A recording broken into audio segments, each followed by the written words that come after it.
Muy buenas tardes para todas y todas. Les damos una cordial bienvenida en nombre del Centro de Formación y Acción Social Fray Gabriel Gutiérrez Ramírez, OFM, la Escuela de la Caridad del Secretariado Nacional de Pastoral Social Cáritas Colombiana.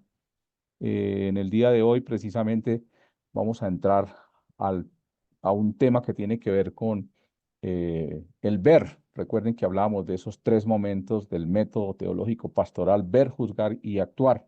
Y hoy vamos a iniciar con ese primer pasito que es el ver, que es la evocación de la vida y que básicamente es la lectura de la realidad. ¿Qué es lo que está pasando en el mundo? ¿Qué está pasando en nuestro país? ¿Qué está pasando seguramente en los diferentes lugares de Colombia?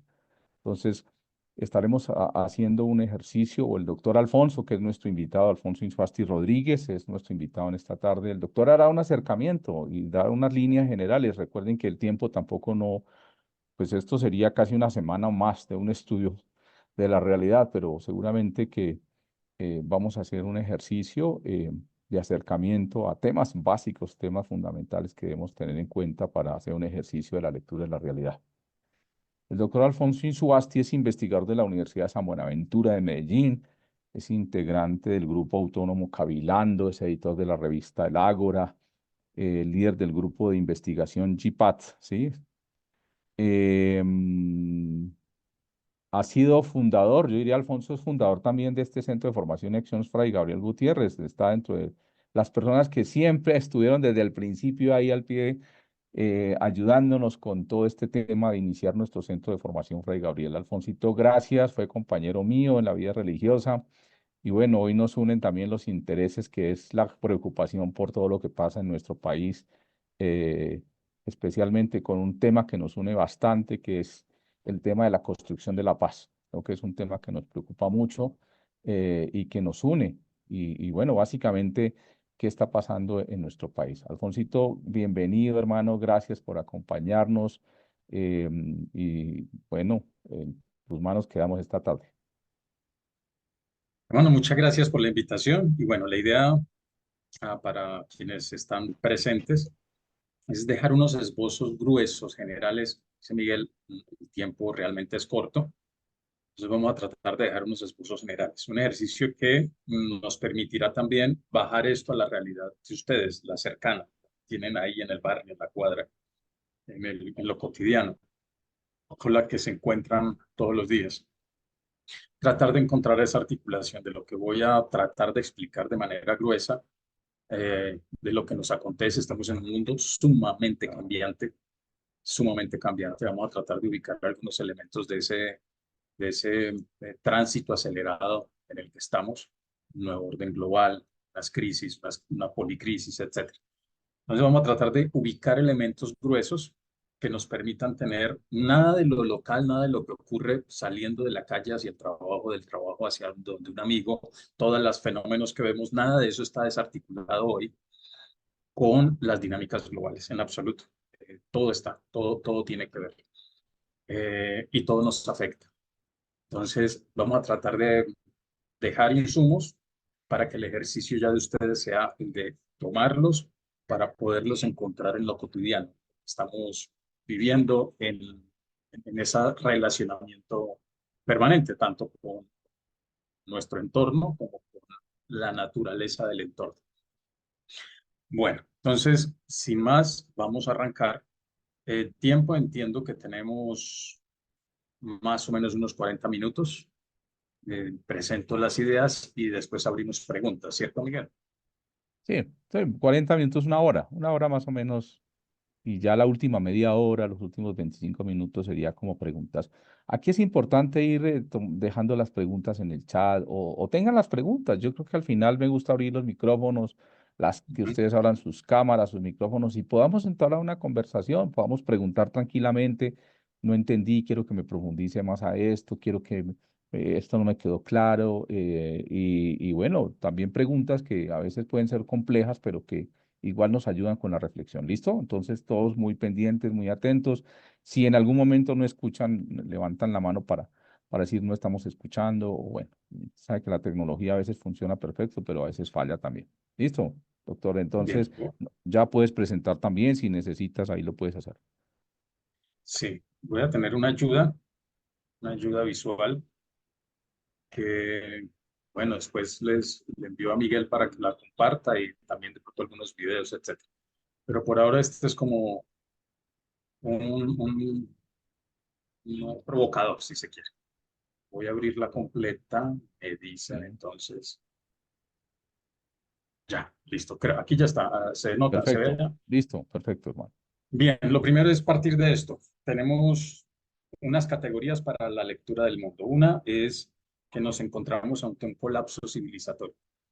Un colapso es el fin, y cuando hablamos de colapso civilizatorio, hablamos del fin de un sistema mundial, de una civilización.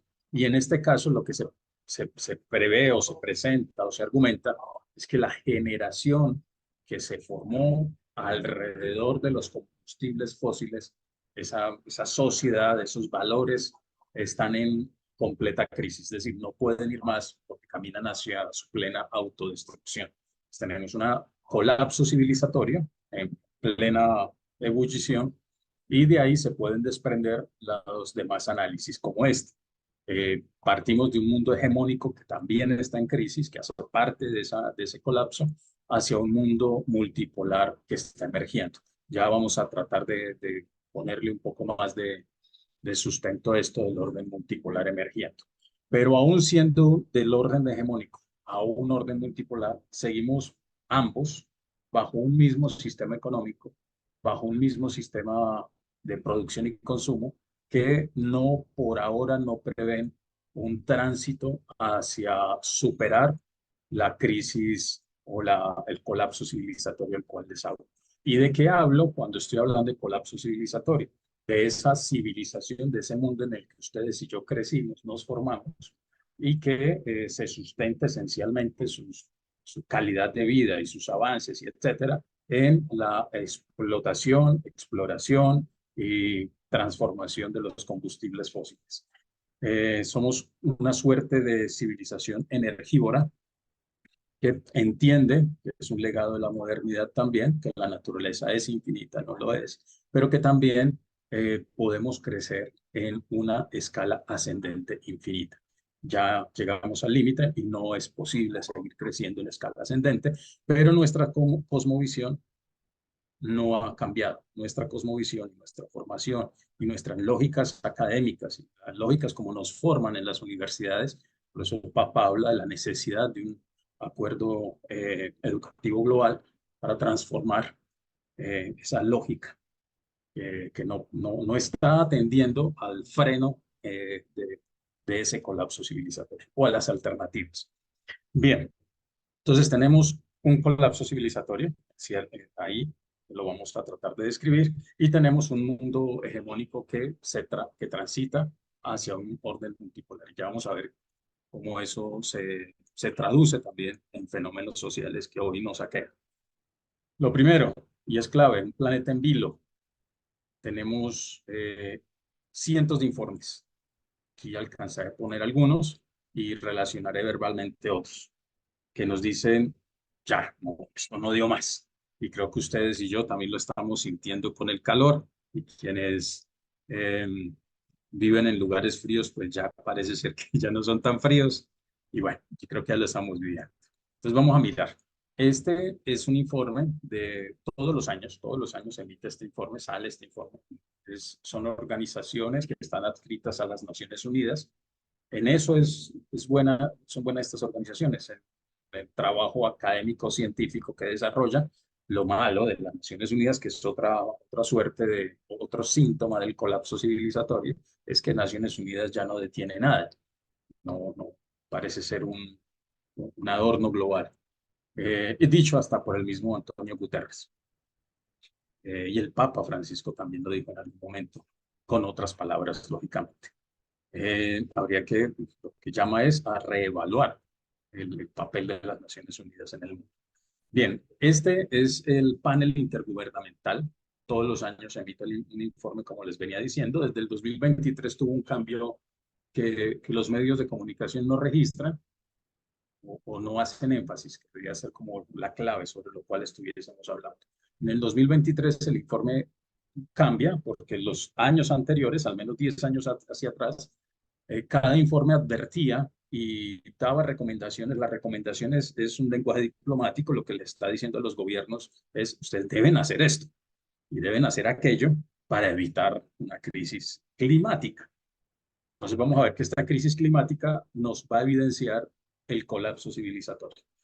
Dice en el 2023 en el informe muy claro, señores gobernantes, venimos hace año tras año diciéndoles qué deben hacer para evitar la catástrofe climática.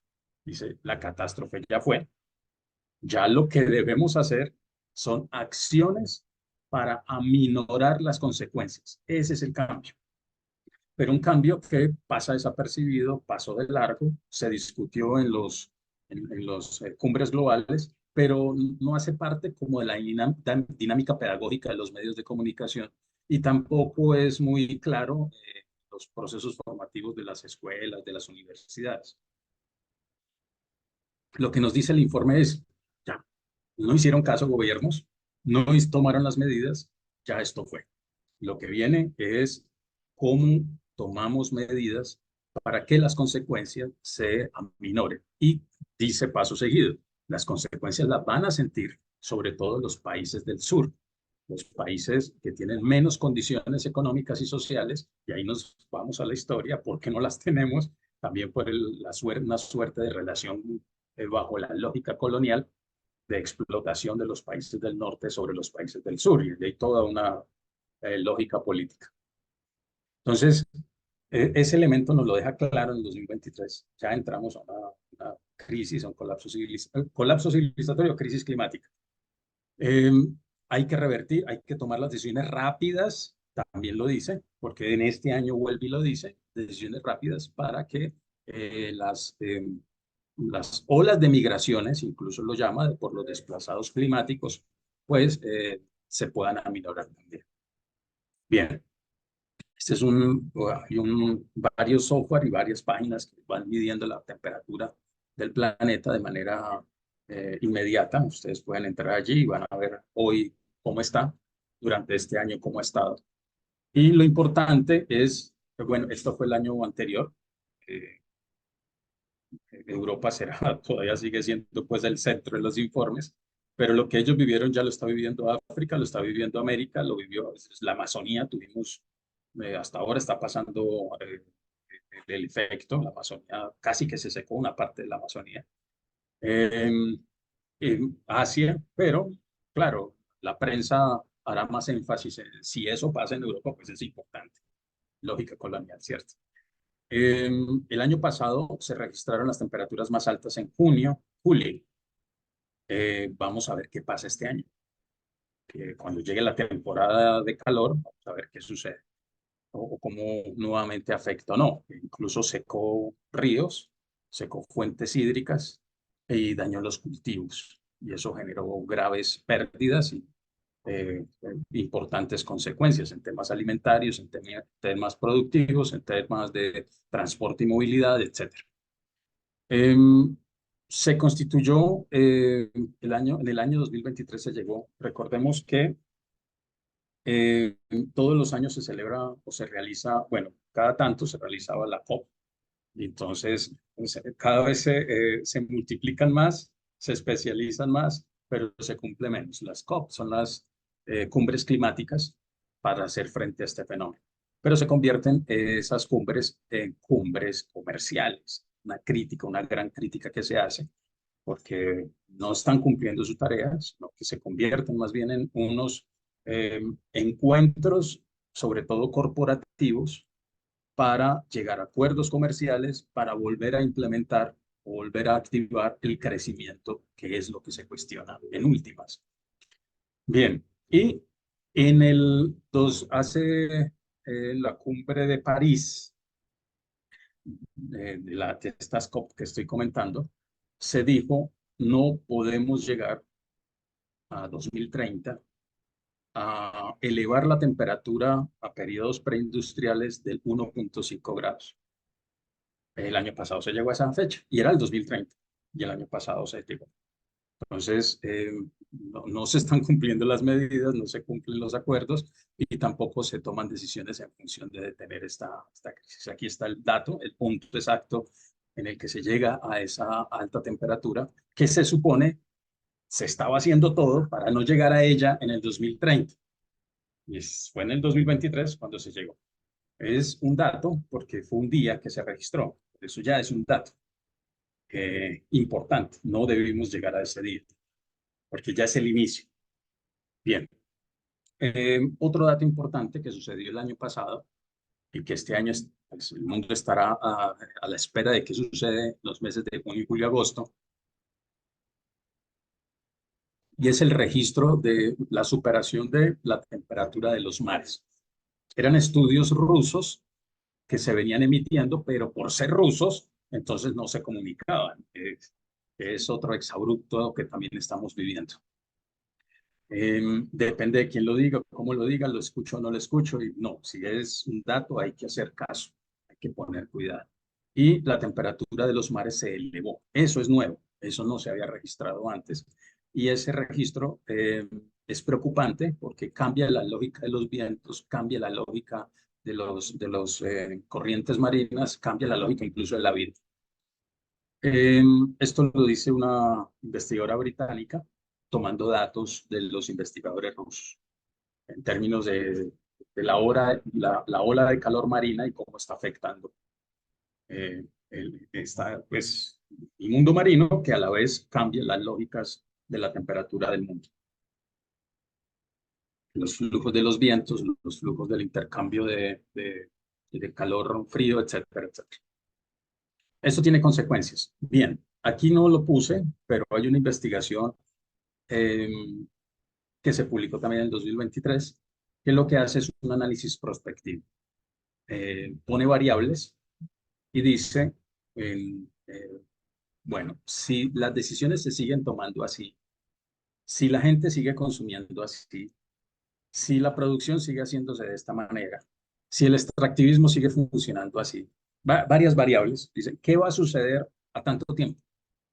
Y la investigación es el único mandatario que ha tenido la valentía de decirlo públicamente ha sido Gustavo Petro. Y la investigación está ahí. Dice 2070. 2070 no es tan lejos. Estaríamos hablando de una migración de más de 3.000 millones de seres humanos por temas climáticos. Es decir, la falta de agua, las sequías, los terrenos infértiles, etcétera. Y una región en la que pone especial énfasis la investigación es la Amazonía. A mí me pareció demasiado exagerado cuando lo miré, cuando la leí. Pero cuando vi lo que ocurrió este año con la Amazonía, dije, esto no es tan... Ver los ríos secos, las afluentes secas, ver bueno, lo que más conoce la gente como algo representativo, los delfines rosados, la cantidad de delfines rosados muertos, etcétera. Toda la fauna, la flora, todo muerto. Eso me causó impresión y bueno, eso es parte como de la alerta. Hey, esto es en serio. Pero lo que dice el informe o lo que dice la investigación es si no cambian las variables, no está diciendo esto es finalista, pero si no cambian las variables, 2070 tendremos una migración de 3.000 millones. Y si vamos a mirar las migraciones hoy, pues han aumentado por el Darién como están. Hay muchas razones económicas, razones sociales, razones políticas, pero también aumenta la razón climática. Zonas en donde ya no hay mayor cosa que hacer porque no hay productividad. Bien, y eso pareciera ser, aquí en Colombia lo ponen como un dato bufón, como algo de lo cual hay que reírse, y da cuenta de nuestra incapacidad de aceptar realidades y de escudriñar los datos. Entonces, este dato es del año pasado en México, el impacto del cambio climático, ciudades sin agua, y México tiene un fuerte problema, la Ciudad de México, con su cantidad de millones de habitantes, fuerte problema de abastecimiento de agua. Bien, eso era el año pasado. Y este año, miren esto, Bogotá ya anuncia un racionamiento, barrios que tendrían varios días sin agua, etcétera. Es decir, ya lo estamos viendo, ya nos está hablando aquí al oído, ya lo estamos sintiendo. Ahora lo que se viene es una temporada de lluvia que va a ser devastadora y después vendrá otra sequía más devastadora. Y eso es lo que se prevé, los cambios extremos si no cambiamos las variables. Y las variables parece ser que no cambian, parece ser que se acentúan. Bien, y esto tiene que ver con la educación, el acuerdo global por la educación. El Papa es muy claro allí. Bien, y la necesidad de transformar nuestras lógicas, de educar, de formar, de cambiar hábitos, de cambiar nuestras dinámicas de relacionamiento, de producción y consumo es urgente. Bien, miren esto es otro dato que ahora se está solucionando, pero a costa del agua, de poner en riesgo el abastecimiento de agua potable de la gente. Y es la crisis del Canal de Panamá, que es una crisis fuertísima. Por ahí pasa más o menos entre el 6 y el 10% de la producción global de la mercancía, porque si tocan el mercado, entonces tenemos problemas. Si se muere la gente de hambre del sur global, pues qué pesar. Pero si las mercancías no pasan, ojo, es un problema serio en este mundo. ¿Sí? Y el Canal de Panamá se había quedado sin la posibilidad, los trancones, por así decirlos, en el canal son monumentales. Entonces eso demora la producción, encarece los productos, dificulta la economía de los países porque no había agua. No tenía el agua suficiente para poder elevar las embarcaciones y pasarlas de un lado a otro. En los canales hay que pagar impuestos, eso encarecía los impuestos cada vez que se pagaban como una suerte de peaje, y de ahí renace el proyecto del canal en Colombia, del canal seco en Colombia, que ahora está dinamizando Gustavo Petro. Porque esto no se detiene, es decir, el cambio climático aumenta, el tema del canal de Panamá va a continuar, va a seguir. Ahora lo solucionan, pero a costa de poner en riesgo el abastecimiento de agua potable a mediano y a largo plazo de la gente, lo cual es preocupante. Bien, pero esto duró mucho tiempo. Hasta ahora está medianamente solucionando, pero con el riesgo que les estoy diciendo. Eh, Tal vez no era de conocimiento, es extraño, cuando presentó esto la gente no lo conocía o no tenía noticia o no tenía una referencia. Bueno, ya conocen lo del derretimiento de los polos y las consecuencias climáticas. Las poblaciones de vertebrados disminuyen de manera rápida y acelerada. Y este otro problema que es silencioso y es la contaminación de los ríos, los mares, el aire, por la cantidad de partículas y de químicos que se lanzan en ellos, al punto de que parece ser que, según investigaciones, no hay retorno en ciertos casos. Lo que hay que hacer es tomar las decisiones para evitar que se siga profundizando, pero ya hay un daño causado. Bien, el tipo de consumo que tenemos nosotros. Este es un dato hay un medidor que nos está diciendo permanentemente cuándo es que en todo el planeta nosotros terminamos consumiéndonos lo que nos deberíamos consumir en un año, si somos medianamente responsables. Entonces hacen unos cálculos, unas variables, etcétera, y dicen, el mundo, todos nosotros nos comimos lo que nos deberíamos haber comido en 365 días, no lo comimos en 200 días. Es decir, le quedamos debiendo al mundo 165 días de consumo. Algo así como que si tuviésemos que prestar del siguiente año para poder abastecernos este. Claro, el planeta no funciona así, esta es una lógica más contable, ¿cierto? O de métricas para investigación, pero el mundo no funciona así, usted no le puede decir al planeta, y présteme comida de que usted va a producir el otro año, ¿cierto? Entonces estamos ya consumiendo de manera desaforada. Ahí es donde entra la cultura, el tipo de sujetos que consumen. Y no todos tenemos la misma responsabilidad que tal vez ahora lo logremos ver. Bien, los suelos se están degradando y aquí digo esto de los suelos porque voy a mencionar algo más adelante. Hay una responsabilidad, sí, de todos, pero no todos tenemos la misma dimensión de la responsabilidad. Y ese es un tema eminentemente político, porque este dato nos lo dice de alguna manera y no, pues tendría, esto lo podemos profundizar en una sesión, pero no tengo el tiempo. El 20% de la población se consume el 80% de los recursos naturales. ¿Y dónde está ese 20% de la población? En el norte global, en los países que se llaman desarrollados. Hay una responsabilidad mayor de los países desarrollados, de los países que deben pagar por el daño que han causado, porque el daño lo siguen causando, y por el contrario toman decisiones en las cumbres globales como el cambio de carbono. Es decir, déjenme seguir contaminando, pero yo pago algún impuesto para que en otra parte del mundo conserven un pedazo de naturaleza, pero sigo contaminando. Entonces no tiene lógica eso. En la lógica, en lo que les estoy comentando.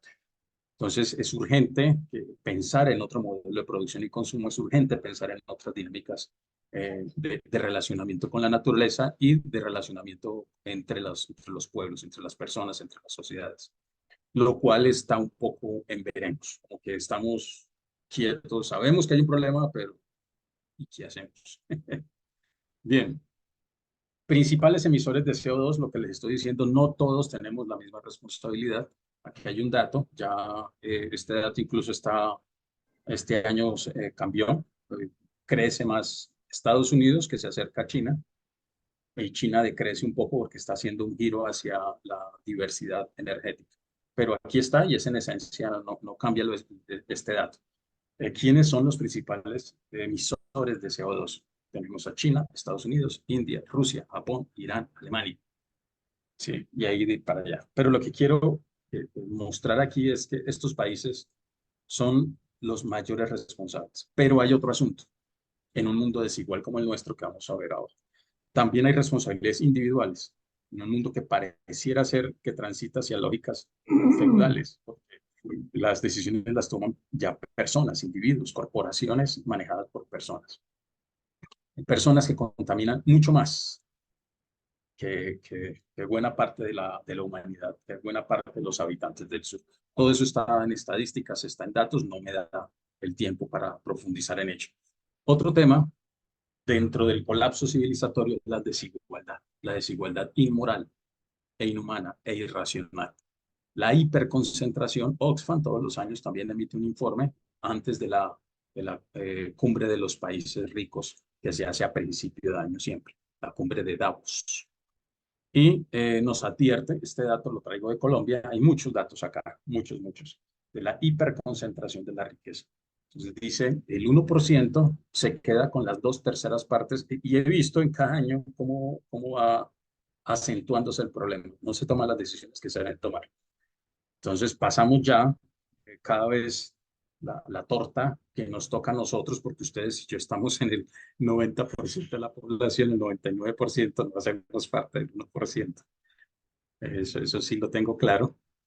Estamos en esa torta que nos tenemos que repartir, la poca riqueza que ellos nos dejan. Y eso implica que menores oportunidades, mayores conflictos, mayor empobrecimiento, y no solo empobrecimiento, sino que también llegamos a categorías inferiores al empobrecimiento, miseria y más abajo de la miseria. Y vemos el aumento, por ejemplo, de habitantes de calle, etcétera, etcétera, pero le echamos la culpa a otras variables. Entonces, en América Latina y el Caribe, el 20% de la población concentra el 83% de la riqueza. En América, en el mundo, la cosa es compleja. Pero les voy a dar este dato. No solo es la riqueza como riqueza, sino también la riqueza como capacidad de toma de decisiones. No es lo mismo que yo tome una decisión a que la tome el hombre más rico de Colombia. ¿Cuál de las dos pesa? ¿Cierto? Entonces, este dato, este informe también emitido el año 2023, nos deja un dato muy preocupante. De la Constitución del 91 para el año pasado, el 2022, o sea, el estudio sale en el 2023, pero llega hasta el 2022, se hace un análisis de quiénes tomaron las decisiones en el país, las decisiones estratégicas en el país hasta el 2022.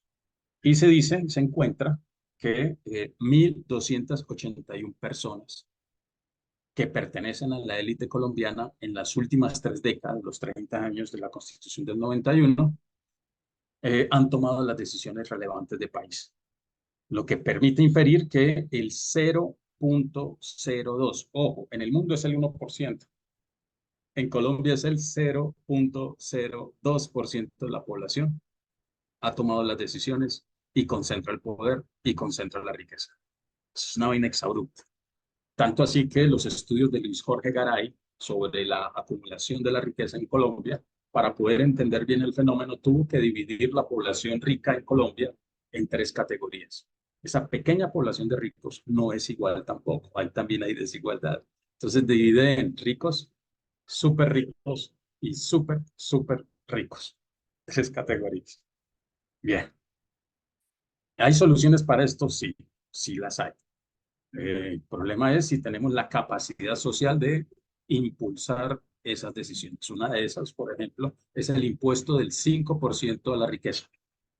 De los pocos países que han logrado avanzar en una reforma fiscal progresiva, no regresiva, progresiva, es decir, a los que tienen más se les cobra más, a los que tienen menos se les cobra menos, ha sido Colombia, curiosamente. El año pasado con la reforma fiscal, pero sabemos todo lo que implicó, todo lo que provocó y lo que aún sigue provocando en medios de comunicación. Acaparamiento de tierras. Este es un fenómeno global. Tendríamos que tener un más largo tiempo para podernos meter en este problema a nivel solamente Colombia. Pero quiero que hagan la comparación. Ojo con este estudio y lo traigo para que hagan la relación. Y voy mirando el tiempo para no pasarme. Eh, la FAO.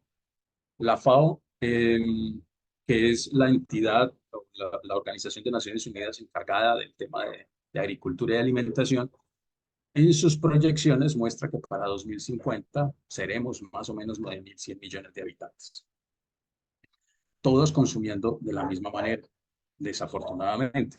Ese es otro asunto que hay que cambiar, que no es tanto la cantidad de población, sino la forma de consumo y la forma de producción.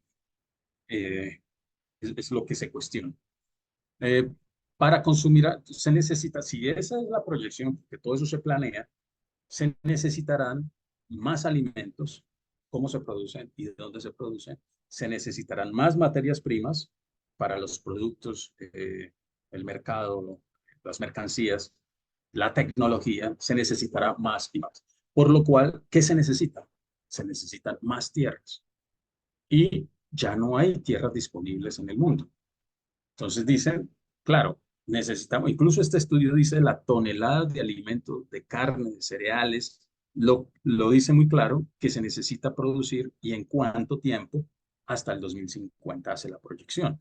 Y dice lo siguiente, estima que hay cerca de 2.600 millones de hectáreas aprovechables, es decir, que todavía no han sido utilizadas para la producción masiva de algo o para el extractivismo y que 900 millones de esas hectáreas que todavía están disponibles están en 7 países. Si usted calcula, estamos hablando de la FAO, de una mirada todavía muy occidental, dice, ¿cuáles países? Brasil, República Democrática del Congo, Sudán, Argentina, Bolivia y Colombia. Entonces, creo que por ahí estamos, ¿cierto? Angola, Sudán, Argentina, Bolivia y Colombia. Entonces uno pudiese decir, la Amazonía aquí también está en riesgo y está en vilo. Uno tendría que mirar y hacer el cálculo. ¿Qué está sucediendo en esos países? El Banco Mundial, que es otro tema también de fondo, el Banco Mundial pone un indicador dentro de sus exigencias para hacer los créditos internacionales. Y el indicador es que los países deben demostrar qué tanto han transformado sus legislaciones para que la tierra disponible transite hacia los empresarios, hacia el gran empresariado. Esa es una denuncia constante, un proyecto que tiene el Instituto Oakland de Estados Unidos que le hace seguimiento a esas políticas y ha sido enfático sobre todo en las repercusiones que eso ha tenido en África, disparar los conflictos, disparar el paramilitarismo en África por el acaparamiento constante de tierras. No puede decir, uy, sí, que pesar los africanos, pero aquí el acaparamiento ha sido a través de guerras y también de la estrategia paramilitar. Entonces, eso es lo que nosotros estamos viviendo. Está conectado, todo está conectado, absolutamente todo está conectado. Bien, faltarían políticas más autónomas, más propias más territoriales, de mayor protección de la producción de alimentos propia, de la soberanía alimentaria, más que de la seguridad alimentaria. Seguridad alimentaria es que usted permita que los alimentos fluyan, no interesa el costo y el valor, pero la soberanía es que usted los produzca, que usted consuma de su propia tierra, que usted tenga la capacidad de abastecer de alimentos a su gente con su propia producción. Bien. Hambre y sur global, esto está relacionado con lo que acabo de decir, porque este tema de la tierra no solo es de la producción de alimentos, pongo este caso, que es como el que más nos suena, pero esto también está relacionado con la necesidad de producción, es decir, necesitamos extraer más oro, más cobre y más en la era verde, entre comillas, se necesitan más o menos 5 minerales, serán claves o ya son claves para la producción de esta transición energética que es transición energética, pero en el enclave de la producción capitalista. El litio, el cobre, bueno, hay 5 minerales claves y estratégicos. El cobre, por ejemplo, hay bastantes registros en el Chocó de producción de cobre y hay una mina que ha generado una proyección de una gran mina a cielo abierto en el Putumayo. Entonces, donde uno ubica esos proyectos, curiosamente, el conflicto está degradado infinitamente. En el Putumayo se prevé una de las minas de cobre más grandes a cielo abierto. Los propietarios son 3 congresistas republicanos norteamericanos. La página Mongabay, que es una página alternativa, hace investigación y seguimiento de estos casos. Y ahí le ha hecho seguimiento en especial en Latinoamérica a este caso de Colombia. Bien, eh, hambre y sur global. Esto, claro, va a disparar el hambre en el sur global, porque los alimentos se van a producir en una lógica y es la lógica del mercado. Entonces, poder distribuir, pero tendrá con qué comprarlos.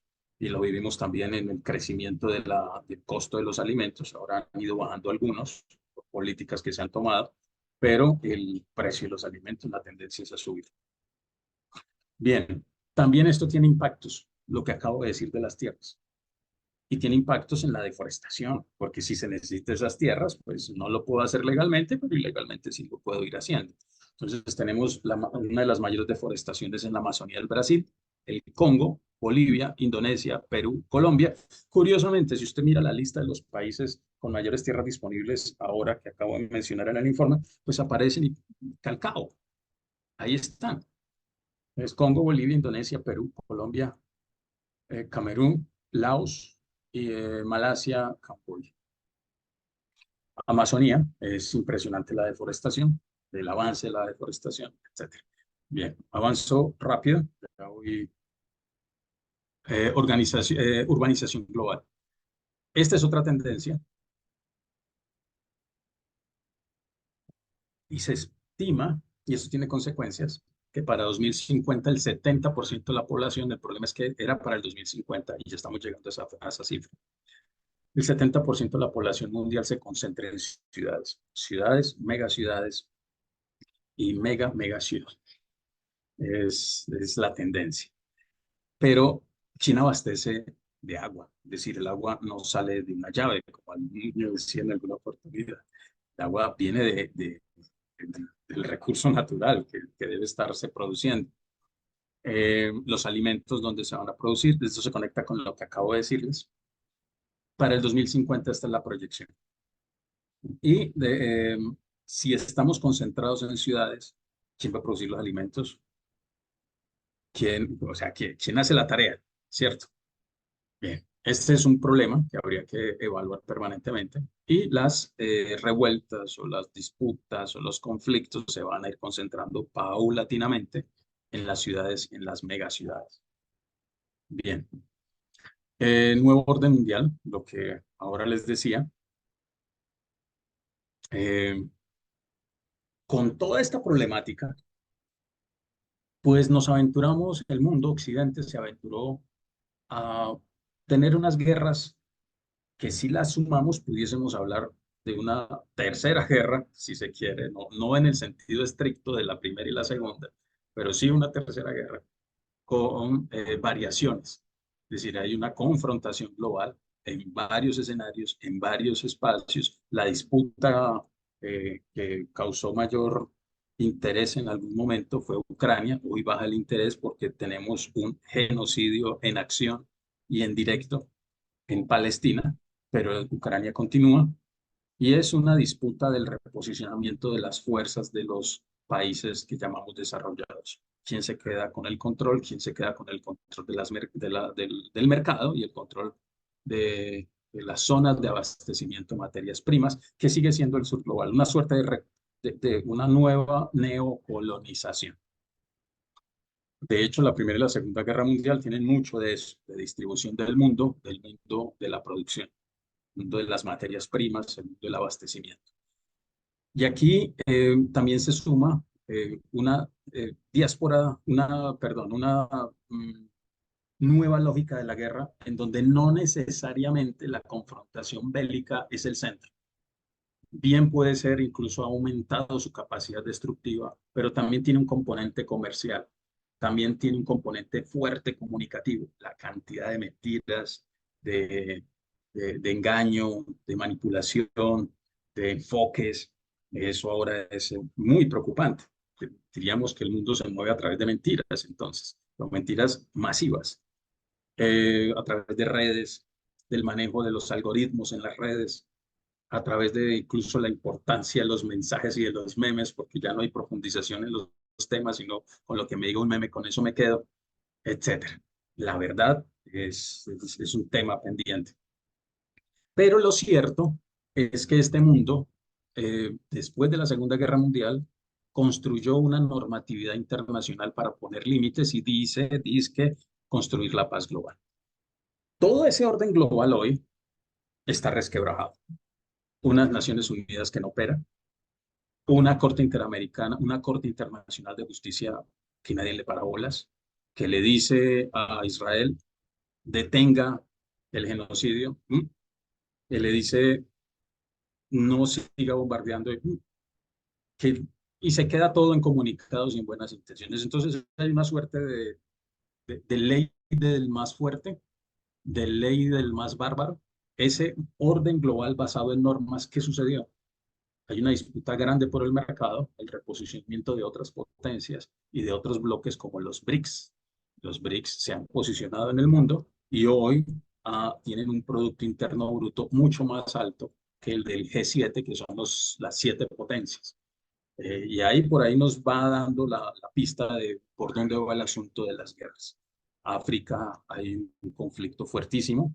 Eh, el ejército parte del Sahel, de la zona del Sahel, es una zona muy rica que abastece a Europa, todavía con lógicas coloniales, a pesar de no ser colonia, pero con lógicas coloniales. Eh, logra parece como un nuevo proceso de independencia, pero en últimas apoyado por Rusia, lo cual sería cambio de dueño. Es compleja la situación. Y también en Latinoamérica. La, la, la, de un momento a otro se dispara la criminalidad transnacional. Allá hay unas incógnitas de quién en realidad está permitiendo los contactos, las rutas, qué está sucediendo, o si esos estados caóticos que se experimentaron en Haití en realidad se están extendiendo o provocando para mantener el control de la región. En la medida en que existe este estado caótico, aparecen las bases militares fácilmente, bases militares norteamericanas por toda la región. Ahí tenemos en la Gorgona todavía el intento de poner una base militar con organizaciones sociales. Viene toda una lucha por la superación para que no se construya esa base militar allí. Bien, eso acompaña la deuda externa en términos de entre más aumenta la deuda, más aumenta el control. Argentina vemos la crisis gravísima de deuda que tiene y eso cómo afecta la vida de los habitantes. Nosotros tenemos una deuda alta que quedó acumulada en el pasado y ya vi la intención, o por lo menos verbalmente, porque no se había dicho, pero ya se dijo, es necesario pedirle al Fondo Monetario y al Banco Mundial la refinanciación de la deuda en Colombia para poder tener liquidez para los temas sociales. Y es así, nosotros estamos hiperendeudados. No al nivel de Argentina. Argentina está tan hiper endeudada que está eh, en riesgo las generaciones futuras y muy futuras. Las aún no nacidas ya las tienen empeñadas.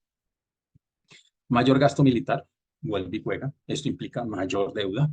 Esto implica menor inversión social. Esto implica menor inversión en la recuperación del planeta. Implica menor inversión en superar la brecha de la desigualdad.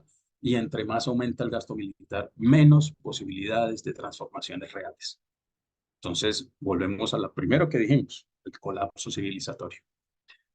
La gente se moviliza cada vez más en términos del rechazo hacia la militarización, hacia estas formas de gobierno, incluso hacia las formas fascistas de gobierno.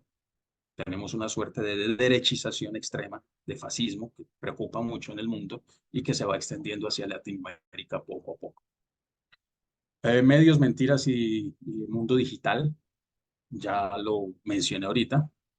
Este es un dato, tengo muchos datos, como los bots y las redes terminan siendo la lectura en realidad. E incluso lo que llamamos nosotros las cadenas WhatsApp de las tías terminan siendo las que nos dicen qué sucede, y cargadas de mentiras y sobre todo de manipulación de la emoción. Buscan es mover emociones y no profundizar sobre ellas. Y ahí tenemos un trabajo fuertísimo, pedagógico, insistir, de crear redes alternas de comunicación, de información. Esto es grave, es muy grave. Y en la medida en que más desinformados estemos, pues más avanzamos en este colapso. Y al mover la emoción, nos mueve la toma de decisiones, sobre todo cuando se acercan elecciones y tomamos decisiones tal vez confusas. Neofascismos y extremismos, el rechazo por lo otro, por lo distinto, que por lo general somos nosotros los del sur, por el aumento de las migraciones.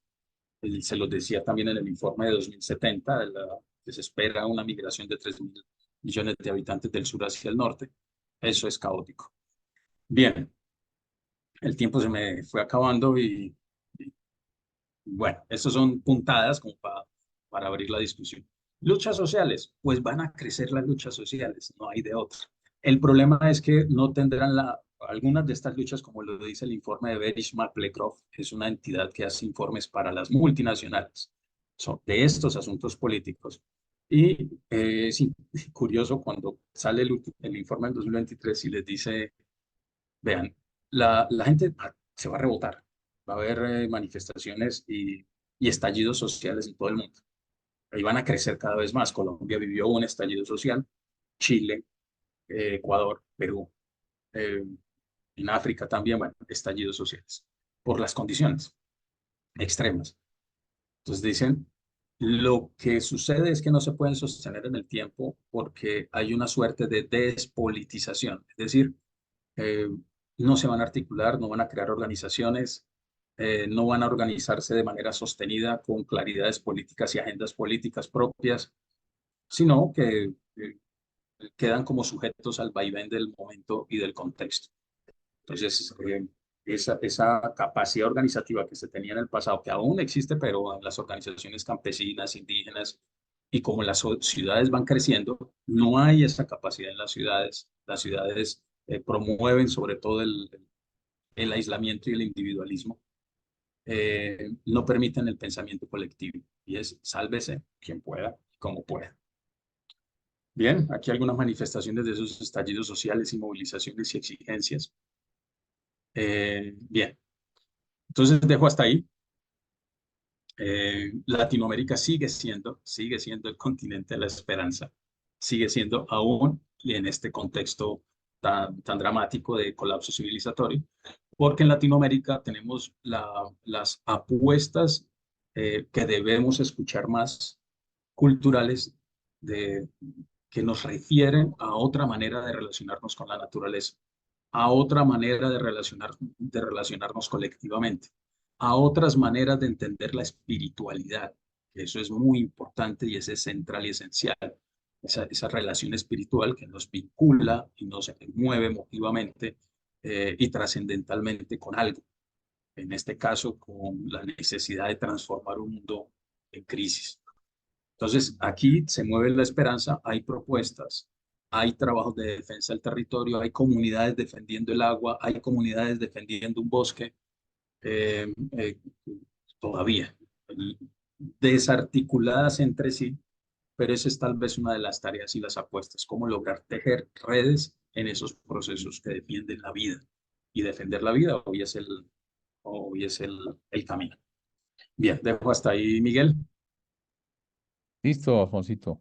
Ya igual aquí tenemos una pregunta, ¿no? Vamos entonces a revisar el tema de las preguntas, pero es el momento de abrir nuestros micrófonos, nuestras cámaras y aprovechar para conversar, para aportar también y también para preguntar. Creo que es clave desde nuestras diferentes situaciones, desde donde estamos, desde Cartago, desde el Arauca, desde Cali, desde Bogotá, desde todos los sitios desde donde estamos. Creo que es el momento de preguntar, de conversar, de dialogar. Vamos a leer la primera pregunta de Servio.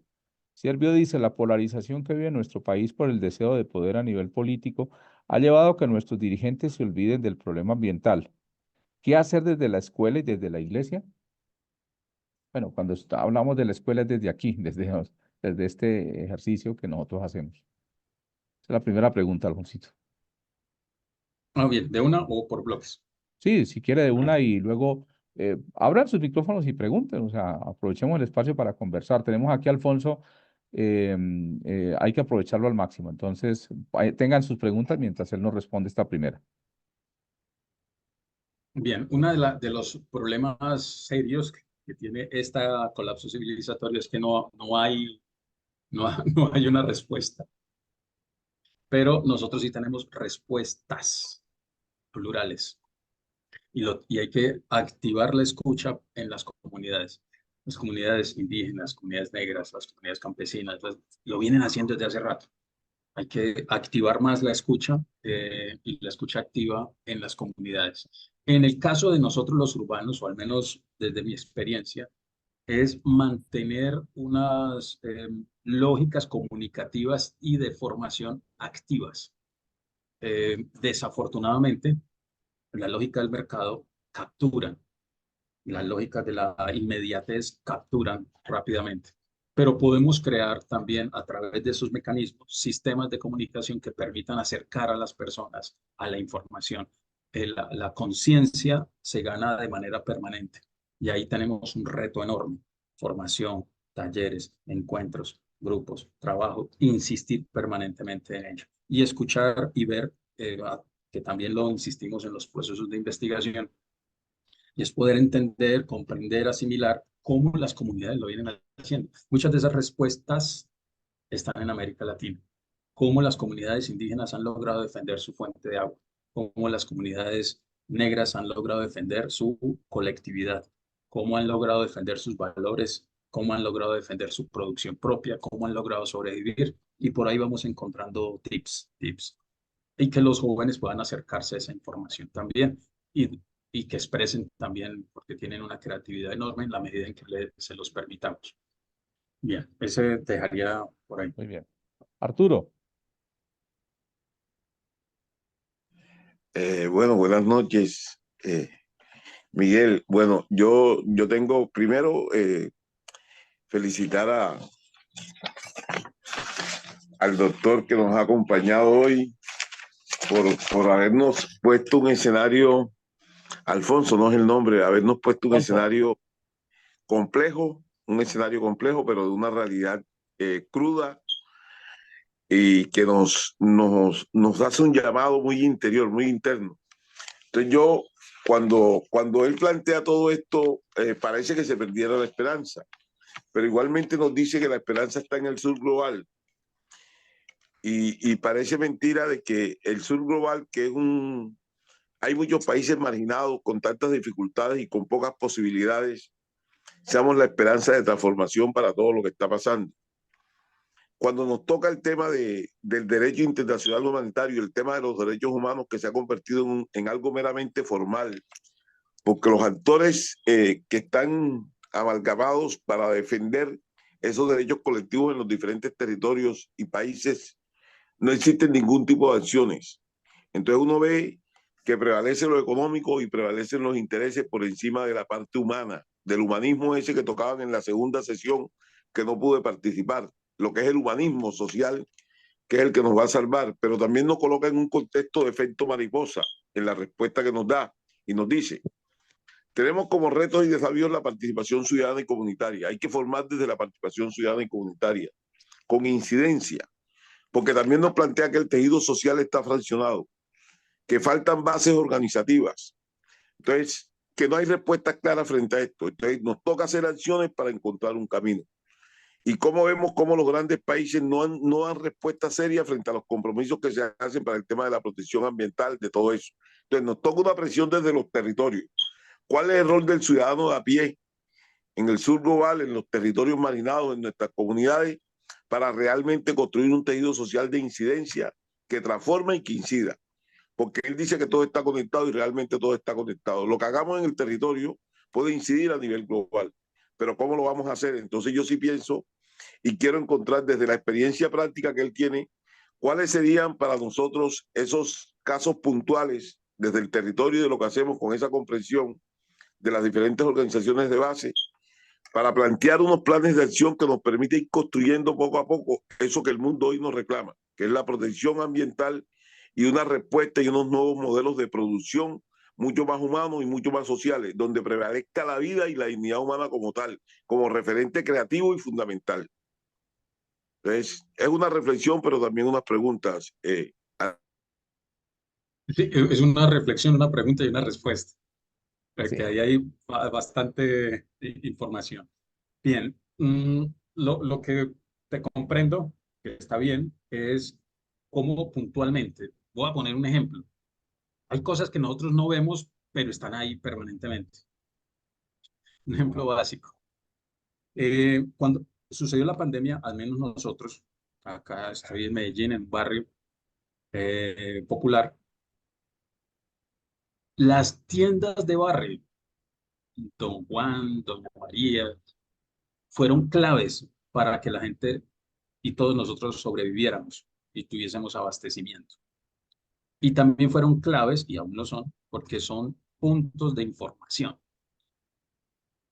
Poder organizar la distribución a través de las tiendas de barrio, que hoy lo llevan hacia la economía popular, como categoría.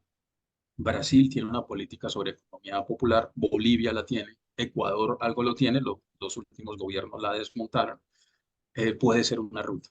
Y eso tiene que ver con la economía social y solidaria, que parece ser como de tercer nivel, no le paramos bolas, pero creo que esa economía y esos circuitos económicos y esas lógicas de abastecimiento debemos pararle más bolas, ponerles más cuidado, porque ahí es donde podemos encontrar respuestas concretas, porque ya se está haciendo.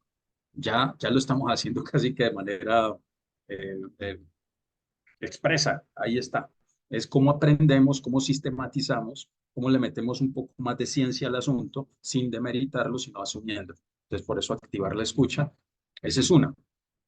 Las comunidades de los barrios periféricos, eh, pongo el caso de una comunidad con la que tenemos relación, han logrado aplicar algunos ejercicios de transición energética a su manera, con elementos reciclados, etcétera, han logrado implementar en zonas comunes iluminación con paneles solares de autogestión.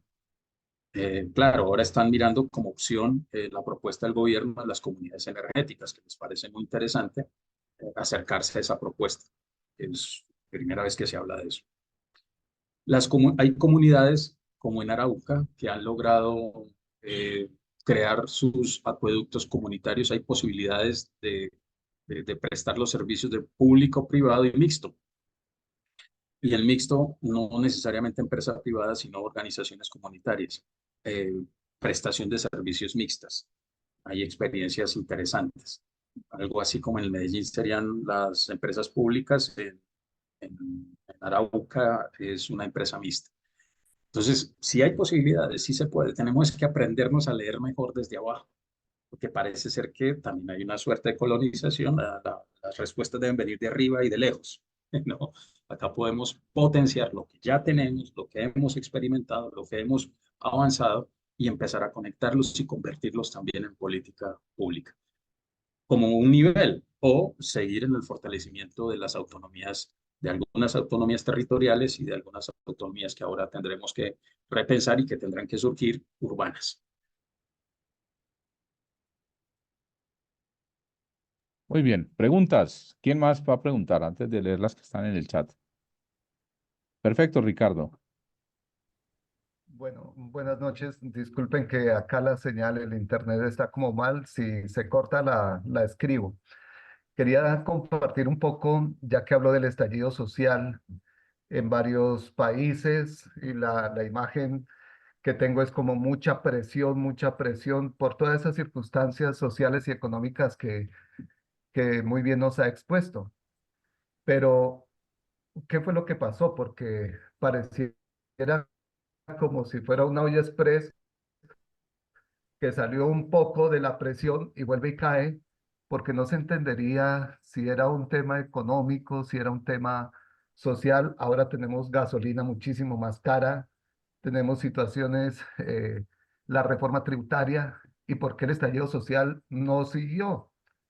Pues si era más la presión y si tenemos más presión económica y si tenemos más presión, ¿por qué el estallido social se calmó? ¿O qué tipo de influencia política hay en esas expresiones de los estallidos sociales, por una parte? De otro lado, también quisiera plantear el tema de la tenencia de la tierra, porque yo resido en Boyacá y en esta parte, la tierra, en la tenencia de la tierra ahora son microfundios, son tenencia en pequeños lotes, muy pequeños. La fuerza laboral ya no hay, los jóvenes se fueron para las ciudades y las fincas, esos pequeños territorios, están siendo comprados como fincas de recreo. Entonces, para poner a producir, ciertamente se necesita el alimento, ciertamente son tierras productivas, pero al pasarlas a tierras de recreo, pues es mucho más difícil y seguramente se hará más ecocidios, diríamos, en las palabras actuales. Gracias. Bien, en términos de los estallidos sociales, por eso se llaman estallidos sociales. Es decir, como bien lo estás mencionando, ollas a presión, ¡pah!, revienta. Entonces hay una suerte de manifestación con un alto grado de no organicidad, y que intentan manifestar su situación. En Colombia, pues eso fue reprimido, la cantidad de muchachos sin ojos y presos aún, pues también puede explicar qué pasó. Segundo, lo que decía ahora del informe de Beris Maplecroft, muchos de estos jóvenes, el informe del DANE, que todavía es vigente, manifiesta, cuando uno entra a las cifras, si no al informe que lanza en la prensa, sino se mete más al informe, encontramos que de los jóvenes hoy, el 51% de los jóvenes en Colombia no hay nada que hacer para ellos, no hay opciones para ellos. Entonces tenemos una juventud ahí y es una fuerza, es la fuerza del futuro. Y como sociedad deberíamos estar pendientes de ellos. Y esos jóvenes que van creciendo, pues buscando sus opciones. Y una de esas opciones es la criminalidad que les da opciones. Otra de las opciones es irse a buscar la migración, la criminalidad, etcétera, etcétera. Entonces, ese es un reto como sociedad pensemos, porque siento que a veces se quedó como con la idea de esos pelados hay que buscarlos y meterlos a la cárcel. No, venga, ¿qué vamos a hacer con las propuestas para la transformación de la vida de los jóvenes? Esos que ya hoy, ¿cuántos años van? Unos 2021, 2022, 2022, 4 años. ¿Ya cuántos años tienen los que salieron? ¿Y cuántos años tienen los que los vieron? ¿Cómo vamos avanzando y qué políticas han cambiado frente a ellos? Que fue también lapso de tiempo antes de Santos, cuando se empezaron a quitar la inversión para el cuidado de la primera infancia. Empezó como a disminuirse y se hizo un estudio interesante, la comparación entre a menor inversión, cuánto tiempo duró en subir la juventud, esa que estaba desprotegida, en aumentar situaciones de criminalidad. El problema nuestro es estructural, es serio, es estructural. Y como sociedad eh, debemos tener, entiendo yo, más capacidad de construcción de agendas y de exigibilidad de esas propuestas de mediano y de largo plazo. Eso es por un lado. Y Beris Maplecroft lo decía muy bien, como no tienen la formación política, saben que hay que hacer cambios, pero no tienen la capacidad para organizarse, para convertirse en redes organizativas capaces de sostener su exigibilidad. Y para Beris Maplecroft, que es quien genera ese tipo de informes para las multinacionales, se los manifiesta como una oportunidad. Es decir, dicen, no se preocupen, esos estallidos no van a sostenerse. Preocúpense si esos muchachos tienen una mejor formación política. Curioso. Estoy hablando de una entidad que le presenta informe a las multinacionales. Y le dice a las multinacionales, traten de llegar con ONGs para generar, reemplazar al Estado allí. En los colegios, una cantidad de vainas que lo dice el informe. Ustedes pueden entrar a la página, en la página están los informes. Bien, entonces, sería, el tema de los jóvenes sigue siendo grave, el tema de las oportunidades sigue siendo grave, eso no se ha solucionado, no se ha transitado. Hay una fuerte resistencia hacia que eso se haga, que se logren políticas realmente de transformación y de inversión social. Bien, ahí tenemos un reto como sociedad de exigibilidad y de tener claras cuáles son las agendas y las apuestas políticas de país, que deben ser también territoriales, no todos los territorios son iguales. Y ahí me voy a lo de las tierras. Colombia es el país más desigual en términos de redistribución de la tierra. La tierra está en pocas manos y eso está en los datos. Ahí no, incluso el coeficiente de Gini, nos acercamos a 1, en 0,89 es el coeficiente de Gini en términos de acumulación de la tierra. Y acumulación de la tierra es la tierra productiva. Colombia tiene un porcentaje de la tierra que no ha sido explotada porque son reservas naturales, porque es la Amazonía, porque es etcétera, etcétera. Entonces estoy hablando de la tierra productiva, la tierra que se ha puesto a temas de minería, temas de producción agrícola, etcétera, temas de ganadería, que es la mayor. Ahí porque no alcancé a llegar por tiempo a esos datos. Colombia tiene una hiperconcentración. Hay fenómenos territoriales regionales, como el que estás mencionando, que serían temas de gentrificación, de cambio del uso del suelo por cambio poblacional o porque, y por cambio cultural. La protección no solo es de la producción campesina, sino de la cultura campesina. Nosotros, y lo cuestiono mucho, muchas políticas van desorientadas a que hagamos fiestas vistiéndonos de campesinos, pero no a proteger la producción, ni la economía, ni la cultura campesina, sino folclorizarla, y esa no es la idea. Eh, y ese es el acuerdo, parte del acuerdo 1 con las FARC, que tampoco se está cumpliendo. O sea, ese punto 1, el cumplimiento es mínimo, es irrisorio en todos los años que lleva. Entonces, tenemos una deuda y tenemos un problema porque es el abastecimiento de alimentos. Un abastecimiento, ahorita hablaba de la diferencia entre soberanía y seguridad alimentaria. Nuestra apuesta deberá ser por la soberanía, la producción de nuestro propio alimento. Y si no protegemos la cultura y la economía campesina, pues no creo que transitemos hacia allá. Y otra tendencia que lo dice la FAO es que la mayoría de nosotros vamos a ser urbanos y la mayoría del mundo va a estar concentrada en ciudades. Usted lo decía, y entonces ¿quién va a cultivar? Y lo estás diciendo perfecto en Boyacá. Eso está sucediendo en varias zonas, varias regiones. Vender la tierra para recreo, gentrificación, fenómenos que se están sucediendo aceleradamente en algunas zonas. En otras zonas es la hiperconcentración. Eso depende, ¿cierto? Que los fenómenos globales también tienen sus manifestaciones particulares territoriales. Y esos tierras que se van para recreo, pues no solo gentrifica, sino que también cambia la composición cultural. Algo pasó.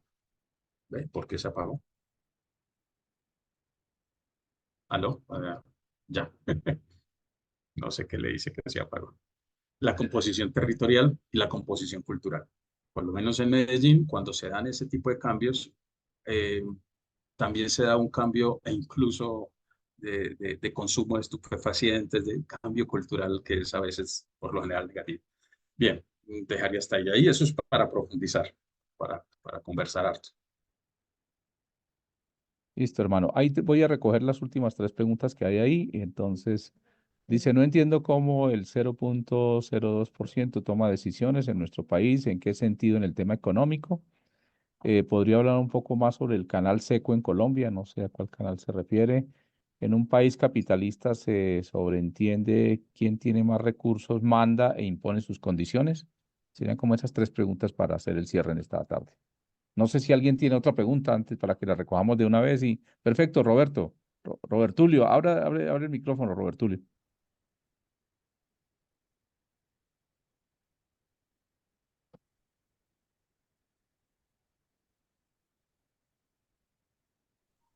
Sí, doctor Alfonso, es muy alentador escuchar uno, Latinoamérica es el continente de la esperanza. Desde el contexto cristiano, esa esperanza, ¿cómo se ve tan desvirtuada cuando hoy vemos que diariamente nos están asesinando muchos líderes y vemos también una reducción ostensible de aquellos sacerdotes y pastores que son los que podemos desde nuestra espiritualidad fortalecer esa esperanza a la que queremos llegar? Bien, perfecto.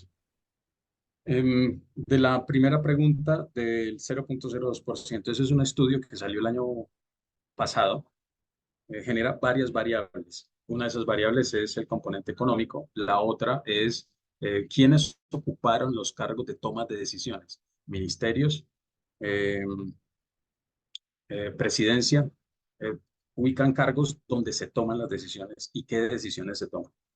Esas variables, hay un libro. Intentaré, por ejemplo, lo tienen aún en venta, pero ustedes van a que me manden el PDF para poderlo mandar circular por redes. Esos libros hay que tenerlos masivamente. Entonces, esperaré que me lo envíen para que Miguel se los haga llegar y lo puedan tener. Acaba de salir, ayer me llegó otro sobre ese mismo tema, pero actualizado, el tema de la desigualdad en Colombia. Sigue siendo preocupante, sigue siendo muy preocupante. Y ubicar cuáles son los factores, cuáles son las posibles transformaciones también que se pueden hacer. Que vuelvo, insisto, cualificar políticamente a la sociedad, a nuestra sociedad, es clave para poder tomar mejores decisiones y tener mejores conflictos. Los conflictos son necesarios, pero se necesitan cualificarse los conflictos. Es decir, que sepamos presentar nuestras ideas que no pueden necesariamente estar en sintonía, pero sobre ellas podamos llegar a acuerdos, sin necesidad ni de matarnos, ni de excluirnos, ni no escucharnos, ¿cierto? Esa es una situación compleja hoy que nos escuchamos. Si la idea no me cala, pues vaya, se quita, genera hasta rupturas familiares, curiosamente. La otra pregunta es sobre la segunda que me habías dicho, Miguel, qué pena. Fueron como tres ahí mismo La seguiditos. segunda. Pues la segunda tiene que ver con lo del canal. Si un canal, tú Ah, hablaste de el un canal, canal sí, sí, sí. seco en Eh, Colombia. Petro está, este gobierno está insistiendo en la necesidad de fortalecer las vías férreas, ¿sí? Para generar más desarrollo y evitar y bajar los costos del transporte, lo que quiere decir bajar el costo también de materias primas para generar más producción. Bueno, hay toda una lógica económica. Ha activado algunas vías férreas, pero dentro de esos proyectos, que también fue la visita que hace a China, es conectar el Chocó con los dos mares a través en Colombia, que eso se hace en la parte del Chocó, se me va el nombre de ese punto exacto, pero es conectar los dos mares a través de vías férreas y marítimas, es decir, no abrir un canal, sino conectarlos a través de esencialmente vía férrea para llevar las mercancías y poderlos ubicar dos puertos, conectar los dos puertos. Eso ya lo está haciendo México, por ejemplo, los bioceánicos, y hay unos proyectos en el sur del continente. Sería una vía alterna al canal de Panamá, entendiendo que el canal ya está en crisis, ya está en una situación compleja, más en un cambio climático que no cede y en unas lógicas que no van por ahora a detener el cambio climático. Y en eso el planeta, sí, pues, ¿cómo negocia usted con el planeta? No, déjeme otros 5 años ahí y después calienta el planeta, lleva su ritmo. Y el planeta está tratando de mantener la vida. El planeta trata de enfriarse. Entonces, más agua por un lado, menos agua por este, entendido como un ser vivo. Y no recuerdo la tercera pregunta, era. Ok, te voy a leer la tercera y otra que llegó ahorita. Entonces, en un país capitalista se sobreentiende que quien tiene más recursos manda e impone sus condiciones, y el otro tiene que ver con en un punto de todos estos estallidos sociales hay una definición popular que se dice que la guerra se acaba con guerra, y vemos que los gobiernos cada vez están más comprando más armas, y como los mencionaban, esa inversión se hace cada vez haya menos recursos para los proyectos sociales, como desde la iglesia o desde los centros de desarrollo comunitarios, fundaciones, entidades que se ejecutan proyectos sociales y comunitarios que abarcan la solución de problemas de acuerdo a las necesidades de las poblaciones vulnerables. Se puede acercar cada vez más a cambiar la mentalidad de gobiernos y que escuchen las necesidades de la comunidad que tienen, de las necesidades que tienen las comunidades. Sí, uno de los temas, claro, el capitalismo es eso, pero estamos en una fase salvaje, muy salvaje del capitalismo. Entonces, es recuperar, curiosamente, en otro momento se decía, no, el Estado hay que eliminarlo, que porque tal. Bueno. Ahora la propuesta es recuperar el Estado, recuperar la función social del Estado. Y creo que ahí nos juntamos varios a decir, venga, es que el Estado es el que debe garantizar. Esa es la función esencial. En un Estado social de derecho, su función es equilibrar las fuerzas, no que el rico se empobrezca, pero que el rico permita que su acumulación no afecte el bienestar de las poblaciones, que exista una suerte de redistribución de la riqueza, que exista una redistribución de oportunidades, que exista una redistribución de las condiciones, incluso del acceso a la educación, del acceso a la salud, etcétera, etcétera, que no lo tenemos en Colombia. Y esa es la función de un Estado que se supondría ser un Estado fuerte. El neoliberalismo logra desarticular las funciones del Estado al punto que lo que propone mi ley, por ejemplo, es acabar con el Estado para que reine el mercado. Capitalismo salvaje, que incluso sus políticas en cuestión de nada ya también tendrá que darse otro estallido porque pues, el hambre no da más. Pero bueno, estamos hablando de Colombia. El tema de la inversión militar, desafortunadamente, eso evita que tratemos problemas centrales, que tratemos problemas esenciales de continente, de país, de continente y del mundo. Los problemas están conectados.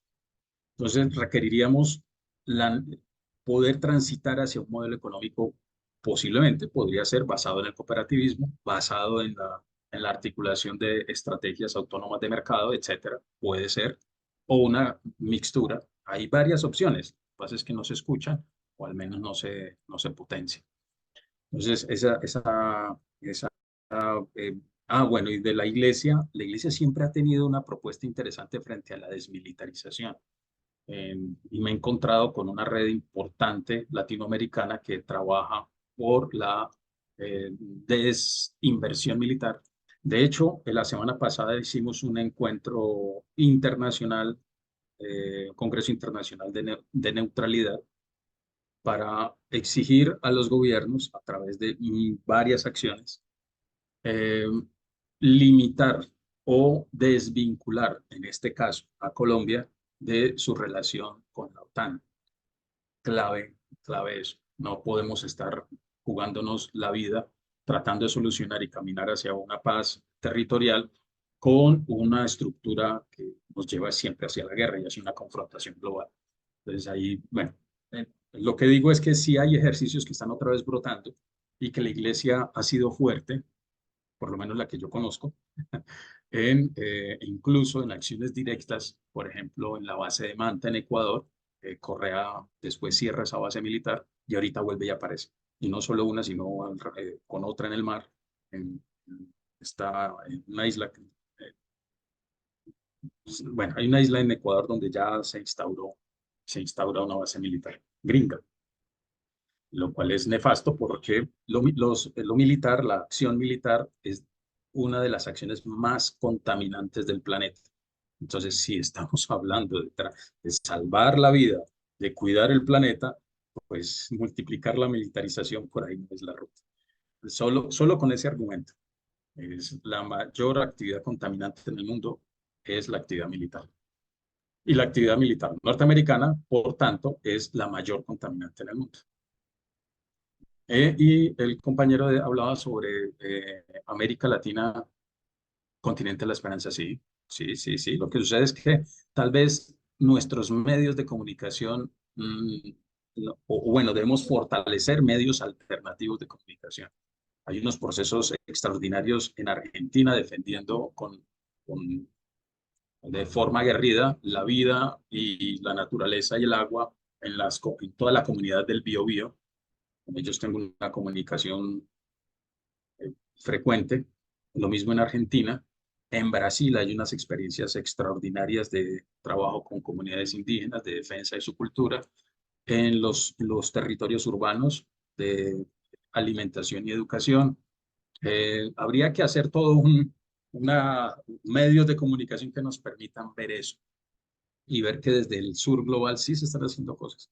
Claro, no se cuenta con la atención completa del Estado para que se potencie, pero sí hay capacidad. En Colombia también la hay. Las comunidades indígenas del sur, del suroccidente, procesos de defensa del medio ambiente. Siempre me encuentro en esos procesos a una iglesia que va caminando, como dice, descalza, va caminando y va caminando de la mano de comunidades. Y hay otro asunto, porque aquí estamos hablando de la iglesia, pero también la espiritualidad. Abrir la mirada, porque por donde usted vaya en Latinoamérica, lo que mueve es la espiritualidad. Y ese es otro signo de esperanza. No necesariamente será la fe católica a rajatabla, pero sí es una condición humana abierta a lo espiritual. Eso es muy latino, muy nuestro. Y poder hacer lectura de ello y a través de la espiritualidad mover acciones por la defensa de la vida, de lo colectivo, de la comunidad, del organizativo, es fundamental. Y creemos que ese es uno de las fuerzas, como de la llama, que está moviendo el hervor del ser humano. Y eso hay que leerlo, hay que leerlo, hay que mirarlo, hay que estar más en contacto con las comunidades, más en una escucha abierta. En México sí que hay. Ya uno se sorprende de la cantidad. Eso no hay tanto en Europa. En Europa no existe tanto esa capacidad diversa de movimiento y de movilización. Entonces creo que sí sigue siendo el continente de la esperanza. Juancito, muchas gracias. Creo que es un ejercicio, bueno, creo que su experiencia en hacer una síntesis de todo lo que pasa, creo que sí, pero claro, lógico que aquí no se agota el tema, ¿sí? Sí, Cada muy tema podría ser una semana o un poco más de una semana, ¿no? Creo que eso es para una maestría, un doctorado, cada tema de estos que son muy amplios, ¿no? Pero creo que nos dejó los puntos básicos, las luces para que nosotros podamos seguir profundizando en estos temas. Aquí vamos a tener, se les va a enviar un ejercicio precisamente que el doctor siempre nos recomienda y es precisamente un taller de seguimiento, lo llama él, y es porque los va a mandar a su barrio, a su parroquia, allí donde usted está, para que usted recoja una serie de información, una serie de datos a través de unas preguntas que él envía en ese taller. Entonces se los voy a colgar mañana, yo creo que sería el mismo que tuvimos la vez pasada, ¿cierto? Sí, sí. recogieron, porque claro, él recoge este material y a través de esto hace una retroalimentación y les ayuda un poco a ustedes a ir haciendo su trabajo final. Entonces, que eso hablaremos la semana que viene sobre ese trabajo final. Muy bien, el otro tema que está ahí pendiente, entonces, eh, sería, bueno, primero ese. Entonces van a revisar el cuestionario y luego, pues con esos insumos, el doctor Alfonso vamos a tener una segunda sesión, que es el actuar, ¿sí? Es juzgar, perdón, el juzgar. Luego trabajaremos el juzgar, que es a través de este ejercicio que ustedes van a realizar. Para eso les recomiendo que se unan. Ojalá se reúnen los de Cartago, los de eh, Arauca, los del Valle, Cali, bueno, los de Soacha, bueno, de donde están participando. Ojalá se unan para hacer el ejercicio, porque ese ejercicio hecho en grupo creo que es más interesante porque son más cabezas viendo realidades, viendo situaciones que están en cada sitio y que nos ayudarían muchísimo para el segundo momento, que es el actuar, el juzgar, y luego seguramente que a partir de ahí, seguramente pues ya saldrá el actuar. Qué hacer frente a estas situaciones? Y claro, ahí viene la formulación de sus iniciativas que las pondrán a rodar, ¿no? Ya hablamos con algunos que llegaron temprano a clase un poco sobre cómo ir pensando estas iniciativas, ¿sí? Yo decía que alguno de los grandes pensadores decía alguna vez que si quiere que las cosas cambien, no siga ofreciéndolos de lo mismo, no siga dando de lo mismo. Y creo que a veces como iglesia seguimos dando de lo mismo o reencauchamos cosas y por eso no, de pronto no nos funciona. Muy bien, entonces sería básicamente eso, doctor Alfonso, ¿verdad? Muchísimas gracias por habernos acompañado en esta noche. Creo que es una sesión excelente. Estuvimos todos así súper pendientes de toda esta cantidad de información. Es mucha información. Entonces creo que hay que procesarla, creo que hay que masticar un poco porque es demasiada información para Bien. poderla procesar. ¿Listo? Algunos anuncios para ustedes, entonces, estudiantes. Uno, pues ya la plataforma Moodle está funcionando. Si hay alguien que no está todavía en la plataforma Moodle, me lo tiene que escribir. Miguel, yo todavía no estoy en Moodle. ¿Qué pasó?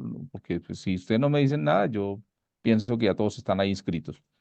Ya está colgado el segundo video, que precisamente, como estamos viendo la parte histórica desde este ejercicio asincrónico, ya trabajaron ustedes el magisterio social de la iglesia y ya respondieron esas preguntas. Yo estoy viendo que hay algunos que ya están contestando sus preguntas, algunos están ahí en esa fase de contestar sus preguntas, pero bueno, eso hace parte del proceso.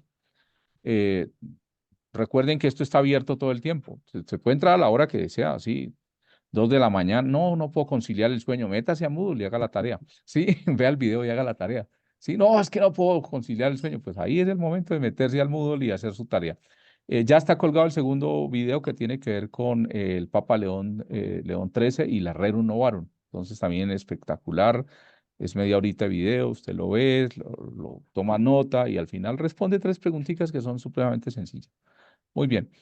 Lo otro, no sé cómo irán con el tema de los pagos, el tema del envío de los documentos. Ojalá ya lo hayan hecho también. Ya esta semana me enviarán una lista oficial de los estudiantes y yo la publicaré. Cuando es lista oficial es porque la universidad está diciendo, matriculó y se pagó y pagó. Ya, punto, ese ya está dentro, ¿sí?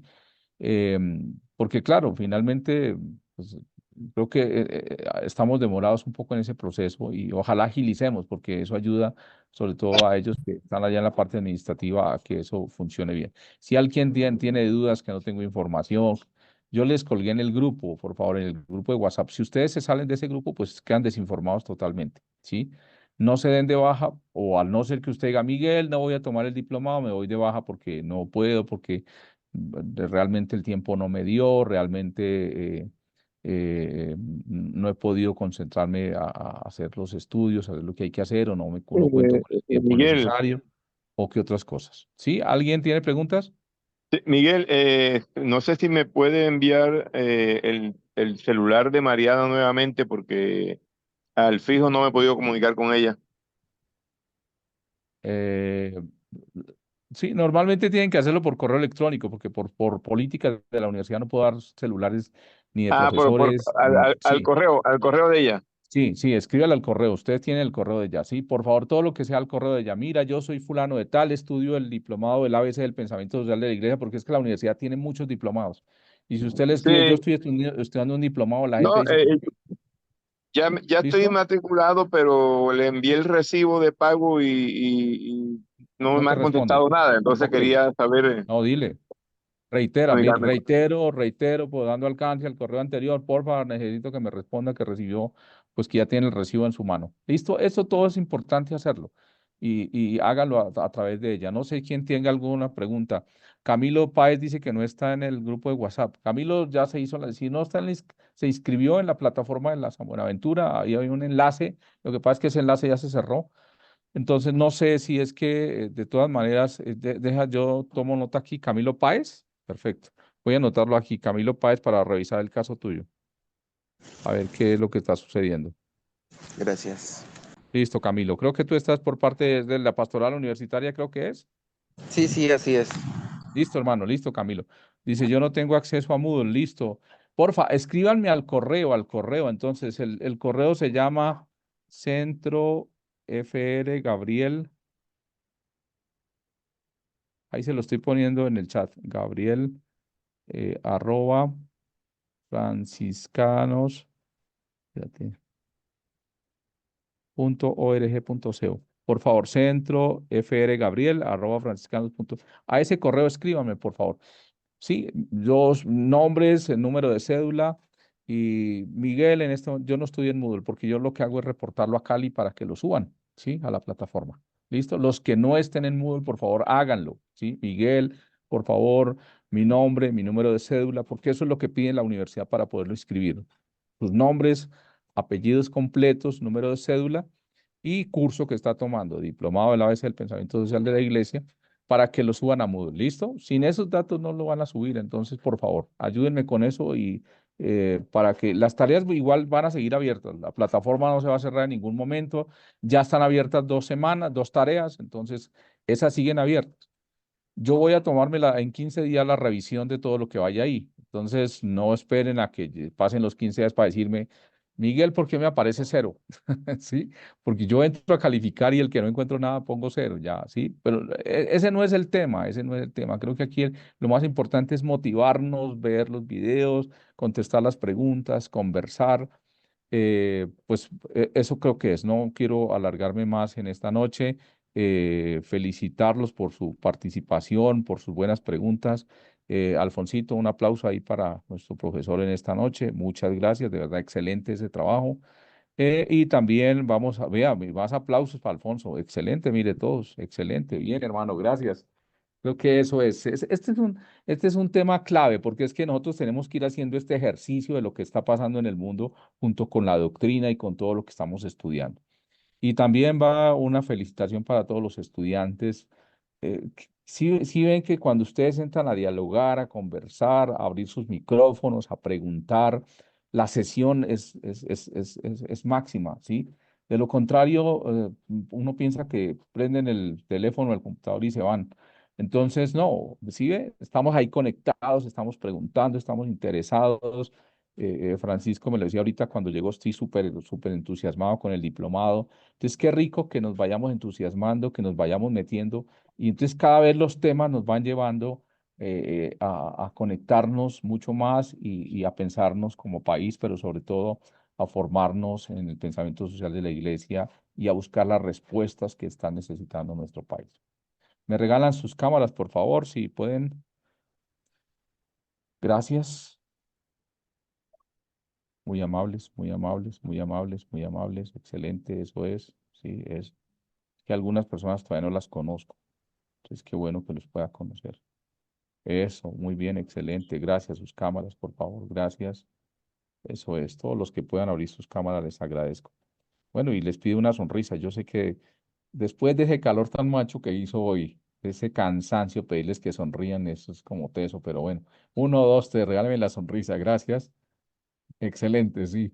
Yo sé que todos estamos, eh, eh, hermano, Bogotá estamos a más de 20 y tantos grados, entonces como estamos acostumbrados a vivir en la nevera, eso pues es duro para nosotros, ¿cierto? Eh, y bueno, y además porque usamos corbata todo el día, entonces para nosotros es más duro todavía. ¿Listo? Eh, entonces, bueno, ahí mientras vamos aprendiendo a usar corbata en tierra caliente. Muchísimas gracias de verdad por habernos acompañado en esta noche. Les deseamos un feliz descanso. Recuerden, si hay preguntas, no duden a través del interno, no duden en enviar correos, por favor. Muy buena comunicación. Si hay buena comunicación, todo es perfecto, ¿sí? Si no comunican, es muy difícil para mí poder adivinar, poder saber si están contentos, si no están contentos. Más adelante tendremos una sesión para que me diga cómo va el tema, si les gusta, si no les gusta. Bueno, siempre todos los temas son diferentes. Recuerden, cada noche hay un profesor y eso es lo maravilloso. Entonces, no les digo el de jueves porque creo que te lleven también la sorpresa. Ahí poco a poco vamos conociendo a esa cantidad de gente que está interesada y que nos apoya muchísimo. Para los franciscanos, siempre, siempre ha sido para los franciscanos la preocupación en formar a la gente. Por eso colegios, por eso escuelas, por eso universidades, por eso centros de investigación, por eso una cantidad de cosas, ¿no? Porque hay esa preocupación de responder un poco a los colombianos en la formación. Bueno, bendiciones para todos, muchísimas gracias. Alfonsito, hermano, quedamos conectados. Alfonsito lo llamo mañana para hacerle una consulta, ¿vale? Señor. Listo. Bendiciones, muy amables. Gracias. A todos. Buenas noches para todos. Muchas Feliz gracias. noche. Excelente Feliz tema. noche. Buenas Que vaya muy noches, bien. muchas Gracias. gracias. Buenas Feliz, noches, feliz noche. gracias. Ok. Gracias. Chao, chao.